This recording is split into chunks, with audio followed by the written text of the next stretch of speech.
Hi everyone, my name's Jamie, and today I'm going to be telling you guys how exactly I make sure to live the best life I absolutely possibly can, and how I strive towards that every single day, and how you can too, because everyone deserves to be happy, everyone deserves to get what they want, and this is my sort of philosophy on how I try to get what I want.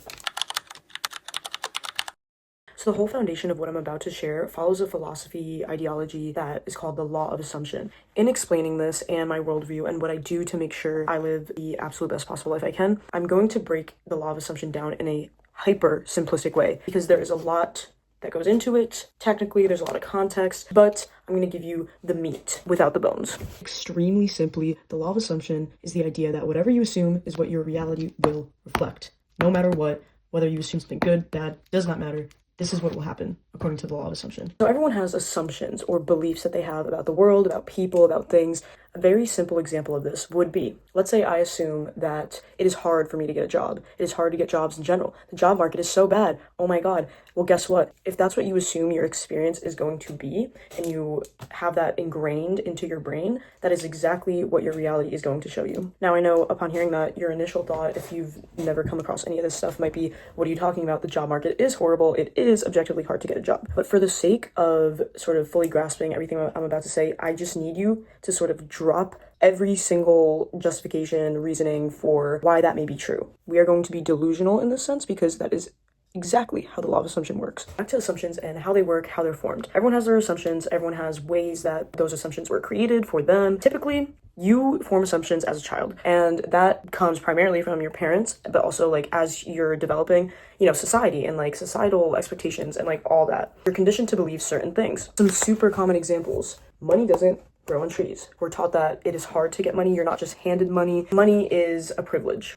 Success comes from working hard. You have to work hard to be successful in the society. You, again, are not just going to be handed opportunities or jobs or money or success. You have to work really hard to get what you want. And one of my absolute favorite ones to talk about, true love is hard to come by. We're taught that good people are hard to come by. If you're a straight girl, you've probably been told, oh, all men suck, all men are this, all men are that. These are all things that we're taught and are repeated to us so many times that they are just ingrained into our heads as assumptions, beliefs, whatever. So because of these societal and external sort of influences that have conditioned us to believe certain things, a lot of us unfortunately have what I'm going to call a fixed worldview. You believe that the world just is how it is and you have absolutely no control over your life or what happens to you. In order to manifest, you need to switch from a fixed worldview to a growth worldview.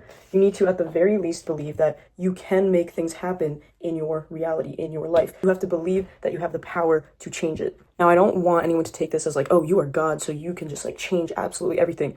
Again, that part of it is a little bit more complicated, but the general idea that you are able to manifest whatever you want is something that you should accept as true in order to manifest anything successfully.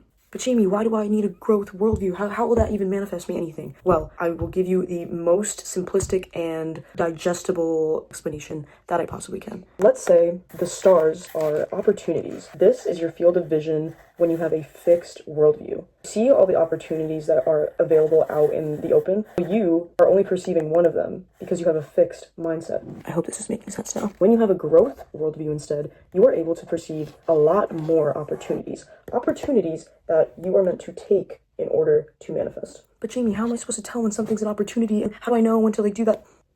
Don't worry about how to sort of tell if something is an opportunity. Chances are, if you are stuck in this sort of like, oh, I have no control over anything, blah, blah, blah, you just are not thinking in a way where you're perceiving any opportunities. So if you change your perspective, naturally, you're going to notice more opportunities. So now that we've laid all that out, all you have to do to actually manifest and apply this is, one, what do you want? Want to manifest a specific person, like your crush or whatever? Do you want more money? Do you want a job? Whatever you want, have that in mind. Then you need to think about your beliefs surrounding this thing. And then you need to identify why you're like that. Understand where they came from. So for example, let's say you have a really bad relationship with money. Maybe you grew up poor. Maybe things have happened to you where you just end up losing money even if you make a lot of it. Whatever the case may be, you need to do some backtracking just to figure out why you believe it, what you believe, blah, blah, blah. Once you have that figured out, all you have to do is take those negative beliefs and just completely flip-flop them.